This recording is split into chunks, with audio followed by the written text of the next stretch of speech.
लखनऊ में बीजेपी और निषाद पार्टी की सरकार बनाओ अधिकार पाओ रैली हुई, जिसको गृह मंत्री अमित शाह ने संबोधित किया। अमित शाह ने योगी सरकार की तारीफ करते हुए कहा कि योगी आदित्यनाथ ने राज्य से गुंडों और माफियों का सफाया कर दिया है, जबकि समाजवादी पार्टी और बहुजन समाज पार्टी उनको संरक्षण देती थी। रैली में अमित शाह ने डिप्टी सीएम केशव मौर्य की भी तारीफ की। कहा कि केशव मौर्य के प्रदेश अध्यक्ष रहते हुए यूपी में बीजेपी ने 2017 में 300 सीटें जीती थी।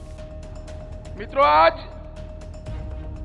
इस मैदान में मैं जो रैली देख रहा हूं, जो सभा देख रहा हूं, दुनिया भर का मीडिया यहां पर है, वो सभी भी देख ले। ये प्रदेश भर से जो निषाद उमड़ कर आए हैं, वो बताता है कि 2022 में 300 पार से भारतीय जनता पार्टी और एनडीए की सरकार बनने जा रही है। लखनऊ में बीजेपी निषाद संयुक्त रैली को सीएम योगी ने भी संबोधित किया और रैली में सीएम के निशाने पर समाजवादी पार्टी रही। सीएम योगी ने कहा कि पहले की सरकार का सिर्फ परिवार के विकास पर ध्यान रहता था। कोरोना काल में भी विपक्षी पार्टी गायब रही और अब चुनावी सीजन में जनता के पास दिखाई दे रही है। याद करिए 2015-16 में जब समाजवादी पार्टी की उस समय की सरकार जब वहां पर अव्यवस्था पैदा करने का प्रयास कर रही थी और भाइयों बहनों, उस अव्यवस्था के माहौल में जब डॉक्टर संजय निषाद की हत्या करने का पिछली सरकार ने प्रयास किया था, उस प्रयास को, उस दुस्साहस का मुंह तोड़ जवाब गोरखपुर में सांसद रहते हुए तब मैंने ही दिया था। समाजवादी पार्टी ने बीजेपी और निषाद पार्टी की संयुक्त रैली पर निशाना साधा है। समाजवादी पार्टी ने कहा है कि बीजेपी में घबराहट है, तभी निषाद सम्मेलन बुलाया। लेकिन बीजेपी ये बताई कि सरकार ने निषादों को दिया क्या। सरकार निषाद विरोधी है।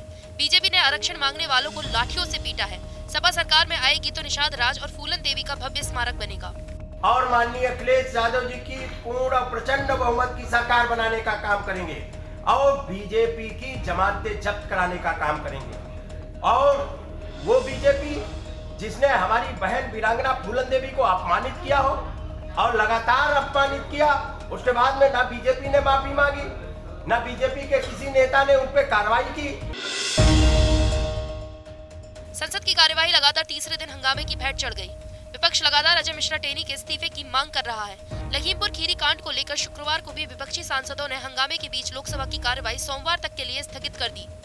विपक्षी सांसद लगातार गृह राज्य मंत्री अजय मिश्रा टेनी के इस्तीफे की मांग करते रहे। इससे पहले लोकसभा की कार्यवाही दोपहर 2 बजे तक के लिए स्थगित की गई थी। प्रधानमंत्री नरेंद्र मोदी ने आज उत्तर प्रदेश के सांसदों के साथ प्रधानमंत्री आवास पर सुबह नाश्ते पर चर्चा की। पीएम आवास पर लगभग 1 घंटा सांसदों के साथ पीएम मोदी की बैठक चली। बैठक में उत्तर प्रदेश के बीजेपी सांसद साक्षी महाराज, सत्यपाल सिंह, संगम लाल गुप्ता, राजेंद्र अग्रवाल, वीरेंद्र सिंह मस्त, विनोद सोनकर समेत 36 सांसद मौजूद रहे। बैठक के दौरान सांसदों का 2 ग्रुप बनाया गया था। एक ग्रुप में 20 सांसद और दूसरे ग्रुप में 16 सांसद मौजूद रहे। पीएम मोदी ने नाश्ते पर सांसदों के साथ अपनी चर्चा को गैर राजनीतिक रखा। पीएम ने सांसदों के साथ बैठक में सांसद खेल स्पर्धा और आजादी के अमृत महोत्सव के बारे में चर्चा की। प्रधानमंत्री ने सांसदों से उनके क्षेत्र में खेल स्पर्धा आयोजित करने के अनुभव को पूछा और कहा आगे भी ये जारी रहना चाहिए। समाजवादी पार्टी अध्यक्ष अखिलेश यादव का चुनावी रथ रायबरेली में घूम रहा है। रथ यात्रा के दौरान अखिलेश यादव के निशाने पर योगी सरकार ही रहती है। अखिलेश यादव ने सरकार को पूरी तरह से फेल बताया और दावा किया कि जनता इस बार डबल इंजन वाली सरकार से उत्तर प्रदेश के इंजन को बाहर कर देगी। अजय मिश्रा टेनी के बहाने अखिलेश ने योगी सरकार की बुलडोजर नीति पर भी तंज कसा। अखिलेश ने पूछा कि मुख्यमंत्री अपना प्रिय बुलडोजर कब लखीमपुर लेकर जाएंगे। भारतीय जनता पार्टी ने दिक्कत, किल्लत और जिल्लत के अलावा जनता को कुछ नहीं दिया। जनता उत्तर प्रदेश की भारतीय जनता पार्टी को हटाने के लिए तैयार है। जनता समाजवादी पार्टी को विकल्प के रूप में देख रही है। आने वाले समय में उत्तर प्रदेश से भारतीय जनता पार्टी का सफाया होगा। योगी सरकार ने विधानसभा में बयान दिया कि कोरोना की दूसरी लहर में एक भी इंसान की मौत ऑक्सीजन की कमी से नहीं हुई है।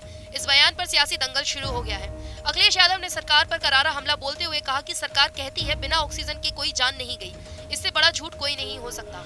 लोग अस्पताल में शमशान तक लाइन लगाए रहे। दरअसल विधान परिषद में स्वास्थ्य मंत्री जय प्रताप सिंह ने लिखित जवाब में कहा था कि कोरोना काल की दूसरी लहर में ऑक्सीजन की कमी से कोई भी मौत नहीं हुई थी। बाबा योगी की सरकार अगर ये कहे कि यहाँ पर किसी की भी ऑक्सीजन की कमी से मृत्यु नहीं हुई है, हम सब लोगों ने देखा है कि लोग भागते रहे ऑक्सीजन के लिए, लोग भागते रहे दवाई के लिए, लोग भागते रहे अपने परिवार को बचा लें, लोग शमशान में लाइन लगा के रहे, लोगों को मदद नहीं की, जनता को अनाज छोड़ने का काम किया। लेकिन इस भावुक जनता ने इस बार मन बनाया है कि झूठ बोलने वालों का सफाया उत्तर प्रदेश से होगा। शादी के लिए लड़कियों की उम्र 18 से बढ़ाकर 21 साल करने के प्रस्ताव पर कैबिनेट की मुहर लग गई है। सरकार के फैसले पर सपा सांसद शफीकुर रहमान वर्क ने आपत्तिजनक टिप्पणी कर दी। वर्क ने कहा कि इससे आवारगी का मौका मिलेगा।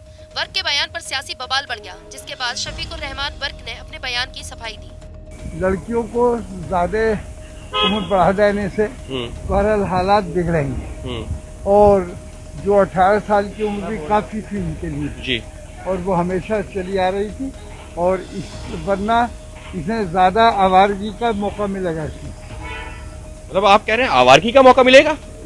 चलने फिरने का, घूमने का उनको मौका मिलेगा। नहीं, मेरा कहने का ये मकसद नहीं कि लड़कियां आवारा हो जाएंगी। मेरा मकसद ये है कि इससे मसाइल बढ़ेंगे और उसके घर वालों को, जो गरीब लोग हैं, उनके परेशानियां बढ़ जाएंगी। उन्नाव में प्रमुख मांग मानदेय लागू करने को लेकर आशा बहुओं का धरना प्रदर्शन जारी रहा। सीएमओ ने ब्लॉक में आशा बहुओं की बात सुनी और धरना खत्म करने की अपील की, लेकिन आशा बहुओं ने धरना खत्म नहीं किया।